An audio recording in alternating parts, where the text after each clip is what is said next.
तो हमने मेंसुरेशन में अभी क्या कहते हैं ट्रायंगल के फॉर्मूले पढ़े थे, सारे फॉर्मूले नहीं पढ़े हैं, ठीक है ना, फॉर्मूले पढ़े ट्रायंगल के भी।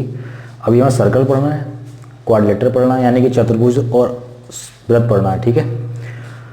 लेकिन पहले उससे पहले इन क्वेश्चनों की बात कर लेते हैं। क्वेश्चन हमारे पास, एक त्रिभुज की भुजाएं 4:5:7 के अनुपात में है, यदि उसका परिमाप 48 इंच है। कितना है? 48 इंच है, तो सबसे बड़ी भुजाओं के बीच अंतर होगा, ठीक है ना। यानी ये त्रिभुज है, उसकी भुजाओं का जो रेशियो दे रखा है वो दे रखा है 4:5:7, ठीक है। यानी अगर इसकी बात करें तो ये 4x होगी, दूसरी भुजा 5x होगी, तीसरी भुजा 7x होगी। क्यों? क्योंकि जब रेशियो बनता है, रेशियो तभी बनता है जब उन संख्याओं का एचसीएफ काट दिया जाता है, ठीक है। जब ये रेशियो बनाया होगा तो यहाँ से वो कॉमन संख्या कटी होगी, लेकिन हमें उस कॉमन संख्या का नहीं पता, इसलिए हम उस कॉमन संख्या को x मान लेते हैं। यहाँ से x कटा होगा, तो जब इससे x कटा होगा तो इसकी x से गुणा कर दी, जब यहाँ से x कटा होगा इसमें गुणा कर दी, यहाँ से x कटा होगा इसमें गुणा कर दी, ठीक है ना। तो मान लेते हैं एक वजह इसकी 4x रही होगी, एक वजह 5x रही होगी, तीसरी वजह 7x रही होगी। और हमें पता है कि जो त्रिभुज का परिमाप होता है वो होता है तीनों भुजाओं का योग, तो 4 और 5 9 और 7 16, यानी कि 16x बराबर होगा 48। कितना होगा? 48। तो x कितना हो गया हमारे पास? 3। कितना हो गया? 3। यानी अब हमें यहाँ से ये पता लग गया कि यहाँ जो हमने x माना था वो कितना आया? 3। अब हमें यहाँ से ये पता चल गया कि हमने जो वैल्यू यहाँ से काटी थी, जो उसका एचसीएफ काटा था वो कितना था हमारे पास? वो था 3, ठीक है ना। तो अगर इस भुजा की बात करें कितना हो गया? 4 × 3 12। इस भुजा की बात करें कितना हो गया? 5 × 3 15। इसकी बात करें कितना हो गया? 7 × 21। उसने कहा है तो सबसे बड़ी भुजाओं के बीच अंतर, इन तीनों में दो बड़ी भुजाएं कौन कौन सी हैं? सबसे बड़ी तो 21 है, उससे छोटी 15 है। ये दोनों भुजाएं तो बड़ी हैं, और इन दोनों के बीच के अंतर की बात करें तो वो आता है हमारे पास 6, यानी 21 में से 15 घटाएंगे 6 आता है। ये तो था डिटेल में, लेकिन अगर शॉर्ट में करना चाहें तो कैसे करेंगे? ठीक है ना, दे रखा है हमें अनुपात 4:5:7,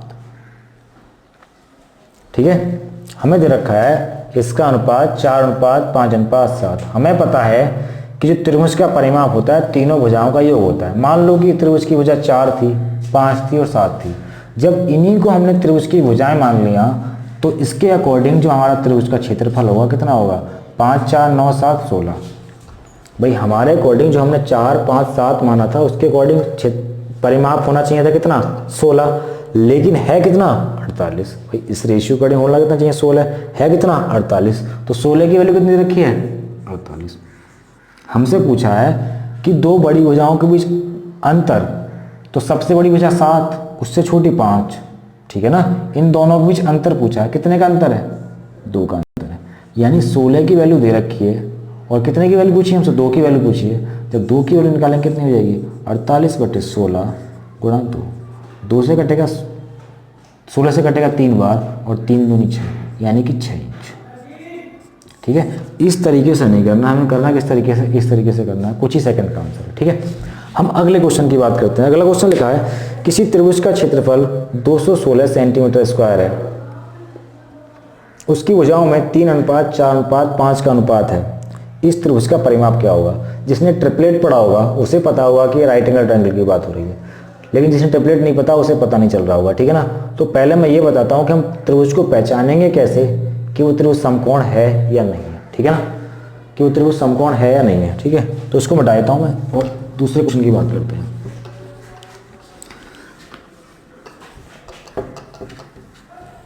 चल लेंगे, ठीक है। तो इस क्वेश्चन की बात करते हैं हम। तो पहले मैं समझाता हूँ कि हम ये कैसे पहचानेंगे कि त्रिभुज समकोण है या नहीं है, ठीक है। तो समकोण है या नहीं है ये पहचानने के लिए हमें एक काम करना पड़ेगा कि चाहे तो वो रेशियो दे रखा हो चाहे भुजा दे रखे हो, उससे फर्क नहीं पड़ता हमें। ये रेशियो दे रखा है, हम इस रेशियो को देखकर बता सकते हैं कि समकोण त्रिभुज है, ठीक है। लेकिन कैसे बताएंगे? जैसे ट्रिपलेट पता है उसे पता है, जिससे ट्रिपलेट नहीं पढ़ रखा उसे नहीं पता, ठीक है ना। तो हमें दे रखा है कि त्रिभुज है हमारे पास, ये त्रिभुज है हमारे पास, ये हमारे पास त्रिभुज है।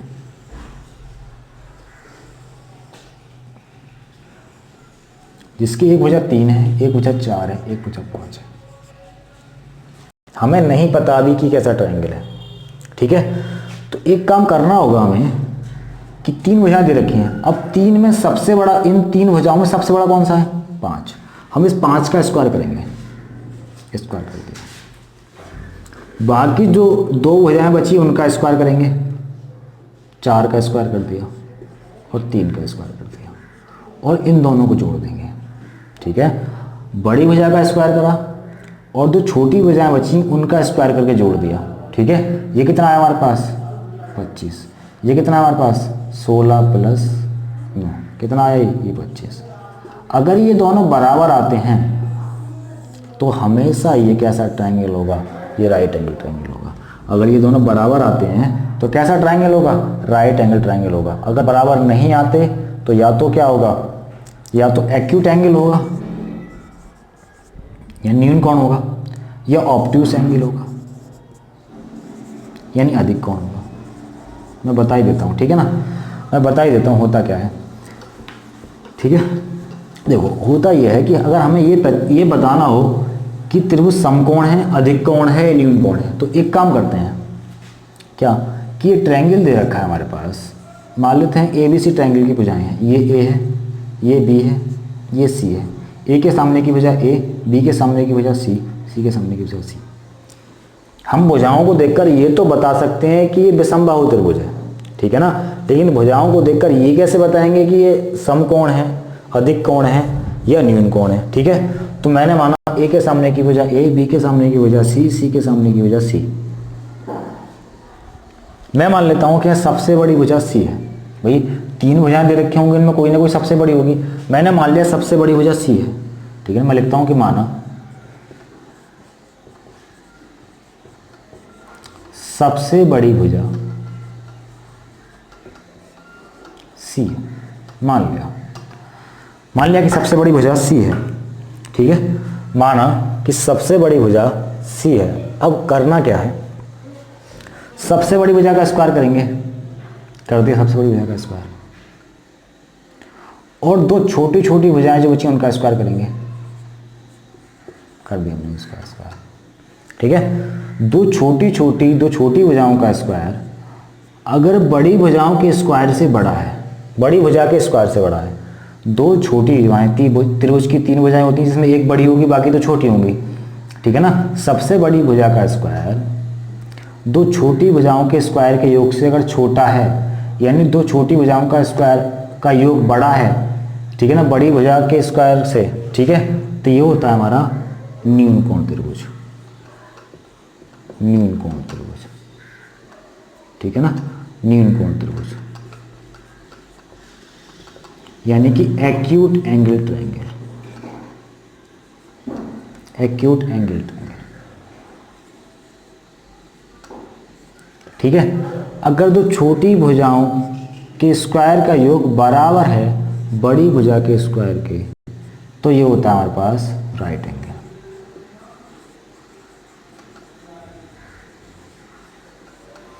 अगर 2 छोटी भुजाओं के स्क्वायर का योग छोटा है बड़ी भुजा के स्क्वायर से, तो ये होता है ऑब्ट्यूस एंगल। कौन सा एंगल? Obtuse angle.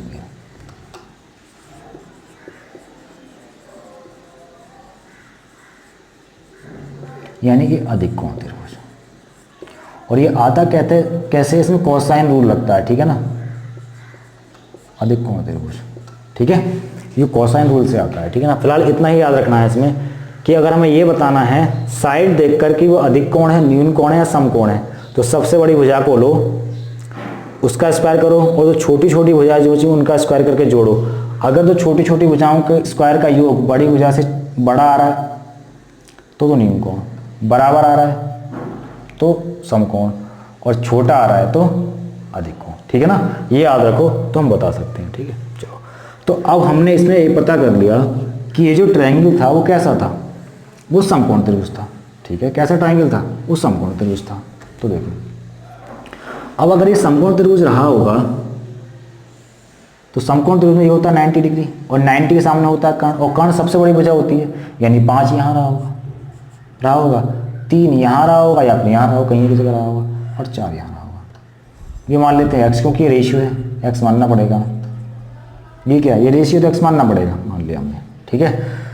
अगर हम इसी के अकॉर्डिंग क्षेत्रफल निकालने की कोशिश करें तो एरिया होता है इसका कितना, 1/2 3x इंटू 4x, और एरिया देख कितना रखा है 216, तो एरिया कितना रखेंगे 216 बराबर 2 से काटो उसको, कितना हो गया 2 दूनी 4, कितना हो गया 3 दूनी 6x²। जब 6 से काटेंगे तो कटेगा 36 बार, ठीक है।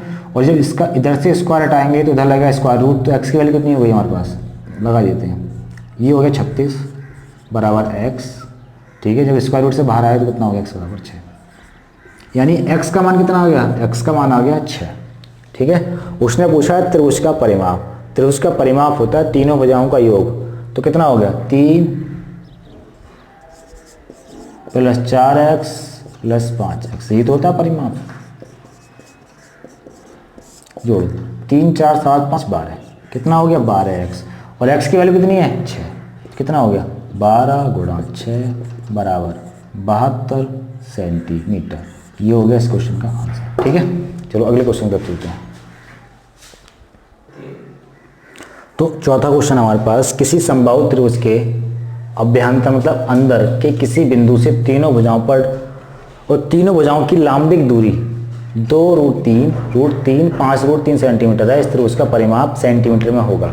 तो मैंने एक फॉर्मूला बताया था कि समबाहु त्रिभुज के अंदर किसी बिंदु से तीनों भुजाओं पर डाले गए लंब की लंबाई दे रखी हो, उसकी भुजा पूछी, तो फॉर्मूला क्या था, वो फॉर्मूला ये था कि भुजा यानी कि a बराबर था हमारे पास 2/√3 P1 पहली नंबर दूरी, P2 और P3, ये था फॉर्मूला।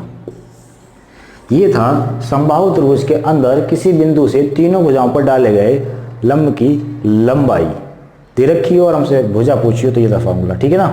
तो उसने पूछा क्या परिमाप, पहले भुजा निकालेंगे उसके बाद परिमाप निकालेंगे, तो a बराबर कितना हो जाएगा हमारे पास, a बराबर हो जाएगा 2/√3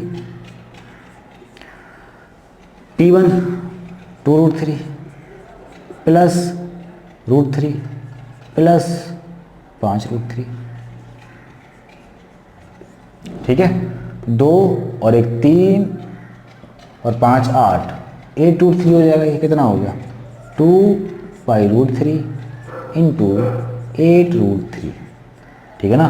और √3 से √3 कट गया, कितना हो गया 8 दूनी 16, तो a बराबर कितना हो गया 16, यानी समबाहु त्रिभुज की एक भुजा आ गई। तो समबाहु त्रिभुज की एक भुजा आ गई, तीनों पता लग गए हमें, क्योंकि समबाहु त्रिभुज की तीनों भुजाएं बराबर होती हैं, ठीक है। और उसने पूछा परिमाप, तो परिमाप कितना होता है, परिमाप होता है 3a, यानी 16 × 3 यानी कि 48 सेंटीमीटर। ये होता है आंसर हमारा, ये होता है आंसर, ठीक है। अगले क्वेश्चन की बात करते हैं हम।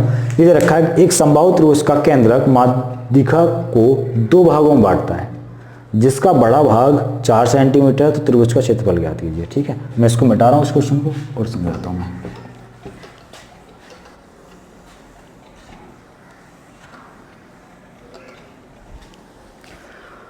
मैंने ये बताया था कि जो समबाहु त्रिभुज हो, ठीक है ना, केंद्रक जो होता है वो मीडियन का, तीनों मीडियन जिस बिंदु पर एक दूसरे को काटती हैं वहाँ हमारा क्या बनता है सेंट्रॉइड केंद्रक, यानी तीनों त्रिभुज की तीनों मीडियन जिस बिंदु पर एक दूसरे को काटती हैं उसे केंद्रक कहते हैं, ठीक है। और केंद्रक, ठीक है ना, मीडियन को 2:1 के अनुपात में विभाजित करता है, केंद्रक मीडियन को 2:1 के अनुपात में विभाजित करता है, ठीक है। मान लेते हैं केंद्रक है ये, ठीक है ना, तो ये ऊपर वाला भाग 2 होगा, नीचे वाला भाग 1 होगा, ठीक है। ऊपर वाला भाग 2 होगा, नीचे वाला भाग 1 होगा, ऊपर वाला भाग 2 होगा, यानी जो शीर्ष की तरफ होगा वो 2 होगा और जो बेस की तरफ होगा वो 1 होगा। इस रेशियो में विभाजित करता है कौन, केंद्रक, किसको, मीडियन को, ठीक है ना, किसको, मीडियन को।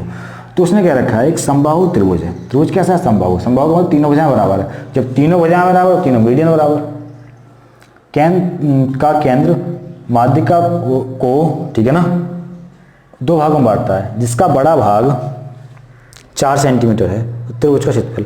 अब समस्या ये है कि ये केंद्र कौन सा है, अंतः केंद्र है, परिकेंद्र है, लंब केंद्र है, ठीक है ना, कौन सा केंद्र है, ठीक है ना।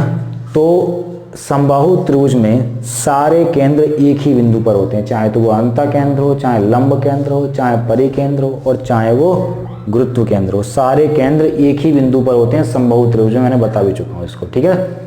तो कोई सा भी केंद्र दे रखा हो वो इसी बिंदु पर होगा। तो उसने रखा है, केंद्र ने क्या करा है, मीडियन को दो भागों में बांटा है, ठीक है ना। और बांटता किस अनुपात में है, 2:1 के अनुपात में, 2:1 के अनुपात में बांटता है। और बड़ा भाग दे रखा है 4, यानी 2 की वैल्यू कितनी है, 4। 2 की वैल्यू कितनी है, 4। और हमें निकालनी है यहाँ से यहाँ तक की ऊंचाई। देखो समबाहु त्रिभुज में क्या था कि समबाहु त्रिभुज में ये जो मीडियन होती है ना, अगर इस मीडियन की पूरी की लंबाई पता है हमें, इस मीडियन की पूरी की लंबाई पता है, तो इसका मतलब उसकी ऊंचाई पता है, ठीक है ना। तो 2 की वैल्यू कितनी रखी है हमें, 2 की वैल्यू रखी इतनी 4, और हमें कितनी की निकालनी है, 2 और 1 3, क्योंकि 2 हिस्से ऊपर है और 1 हिस्सा नीचे। हमें यहाँ से यहाँ तक लंबाई निकालनी, कितनी निकालनी है, 3। 3 की वैल्यू कितनी हुई, 4/2 गुणा 3, 2 दूनी 4, कितना हो गया, 6। ये तो आ गई हमारे पास इसकी ऊंचाई, किसकी, समबाहु त्रिभुज की ऊंचाई। समबाहु त्रिभुज की ऊंचाई आ गई, तो ऊंचाई का फॉर्मूला क्या था, √3/2 × a = h। ये थी समबाहु त्रिभुज की ऊंचाई, यही थी ना, ठीक है, यही थी। तो इसको हम यहाँ पुट कर देंगे, कितना हो जाएगा, √3/2 × a = 6। तो a की वैल्यू कितनी आ गई, 2 की गुणा हो जाएगा, कितना हो जाएगा, 12, 6 दूनी 12/√3। ये हो गई भुजा। जब समबाहु त्रिभुज की भुजा आ गई हमारे पास, तो हम उसका क्षेत्रफल निकाल सकते हैं। कैसे, फॉर्मूला है क्षेत्रफल का, एरिया बराबर √3/4।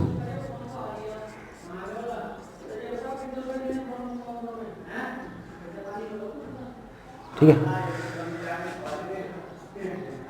√3/4। भुजा इसका भुजा कितनी है, 12/√3, यानी 12/√3 और 12/√3, ठीक है।